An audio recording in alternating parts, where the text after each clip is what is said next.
तो हमने कितनी सारी बातें को हमने आज सीखा कि प्रभु का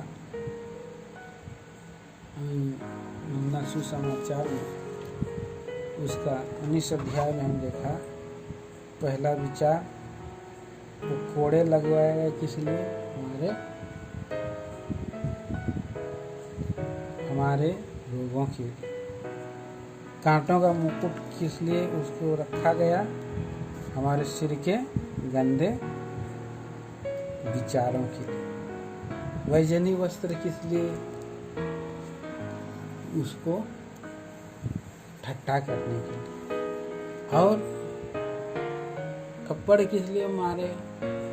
कई बार हम लोग ऐसे गंदे काम करते हैं, इशारे करते हैं, किसी को लोग छेड़खानी का काम कर देते हैं, तो थप्पड़ खाने वाला काम बहुत लोग करते हैं। बेइज्जती होना, थप्पड़ खाने वाला काम।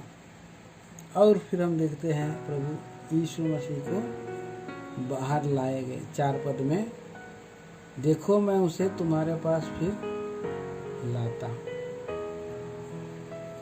तुम जानो उसमें कुछ दोष नहीं। तो प्रभु यीशु मसीह को भरी सभा में बाहर खड़ा किया गया कि वो लोग देखे कि उसकी कितना फजीयत हो गई है, कितनी मार पड़ी है, कितना लहूलुहान हो गया है, कितना दर्द से वो करहा रहा है। इस पर लोग दया करें, देखे, छोड़ दे, सब कुछ खत्म, सब कुछ ये कर दे, पसवंड कर दे। इसलिए खड़ा किया, उसका वही उद्देश्य था। देखो इसकी हालत को देख करके कुछ सोचो, अब रफा दफा करो, इसको खत्म करो, क्लियर करो बात। पर उस पर दया करने वाले को, तरस खाने वाले को कोई तरस नहीं खाया। 6 पद में जब प्रधान याजकों और यादों ने उसे चिल्ला कर कहा कि क्रूस पर चढ़ा, कितना निष्ठुर हो गए प्रभु के।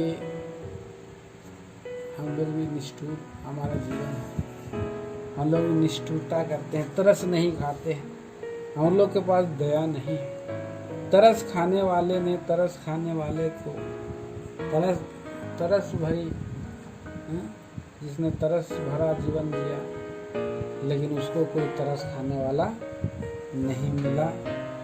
कोई उसको जो है उसको मध्यस्थ करने वाला, रिकन्सिलेशन करने वाला कोई नहीं मिला उसको। तो इस तरह से हम देखा। और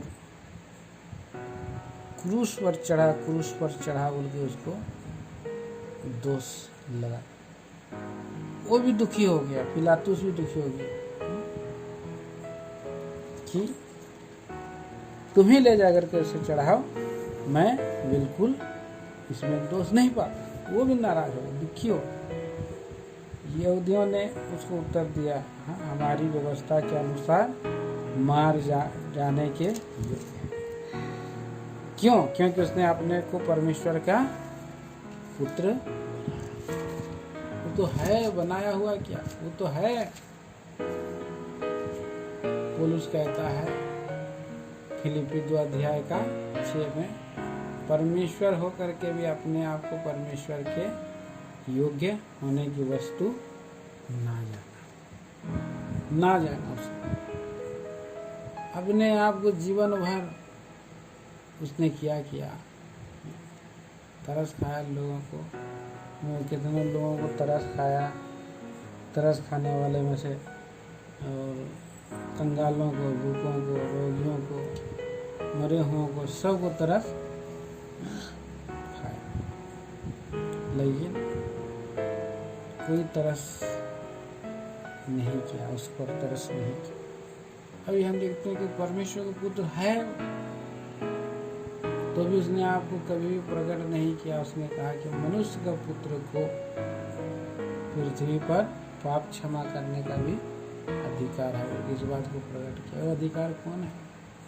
अपने आप को छुपाया, बोला कि मैं परमेश्वर का खाली पतरस को पूछा कि तुम मुझे क्या कहते हो?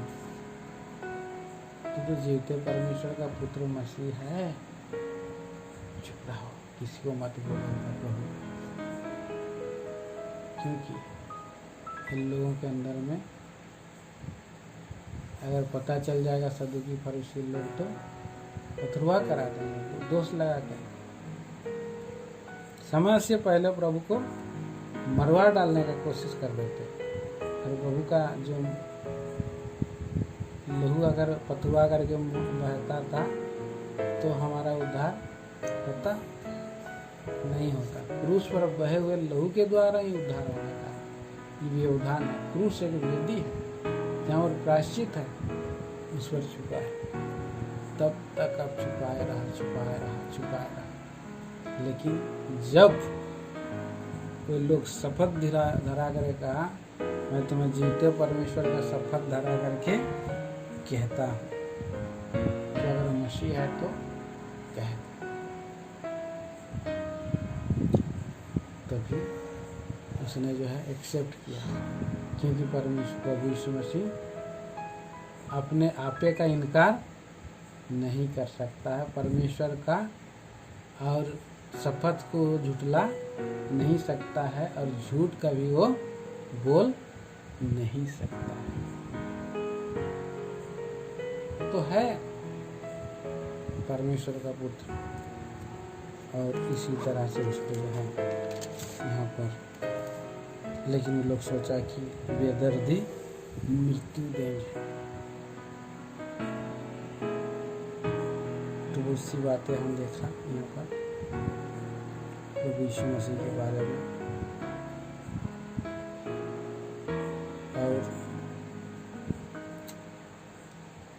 प्रभु यीशु मसीह के सामने में, और ये पिलातुस सारे राष्ट्र के सामने में असहाय निस्सहाय हो गया। उसकी दीनता में न्याय होने नहीं पाया। लोगों आम पब्लिक प्रबल हो गया। कई बार वकील के ऊपर में, जज के ऊपर में लोग प्रबल हो जाते हैं, नेताओं के ऊपर में भी प्रबल हो जाते हैं कई बार। और यहाँ पर ऐसी प्रबलता आई। पिलातुस आखिर बोल रहा है, तू मुझसे क्यों नहीं बोलता? क्या तू नहीं जानता कि तुझे छोड़ देने का अधिकार मुझे है, और तुझे क्रूस पर चढ़ाने का भी मुझे अधिकार है। ऊपर बोल रहा है, लेकिन उसका अधिकार तो पूरा एकदम हिल गया जब इतना प्रजा, आम पब्लिक लोग पूरा एकदम बलुआ करने लगे, चिल्लाने लगे, प्रोटेस्ट करने लगे। प्रोटेस्ट हो जाता है। किसानों ने इतना प्रोटेस्ट किया, लेकिन सरकार हिल नहीं रहा।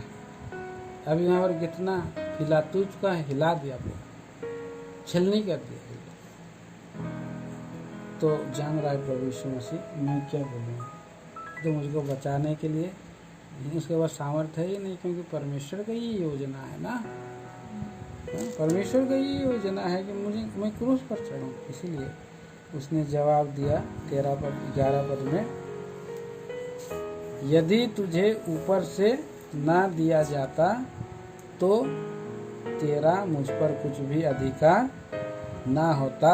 इसलिए कि जिसने मुझे तेरे हाथ पकड़वाया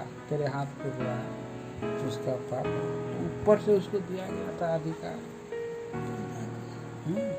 और दूसरा, यहूदा भी शैतान का जो है कि चला रहा। इस रीति से हम यहाँ पर देखते हैं 11 पद तक कैसे प्रभु यीशु मसीह क्रूस पर जो है चढ़े। 1 से 11 पद तक हम देखते हैं कैसे उसे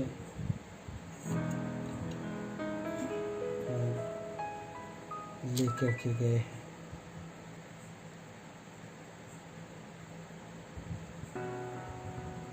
आइए हम लोग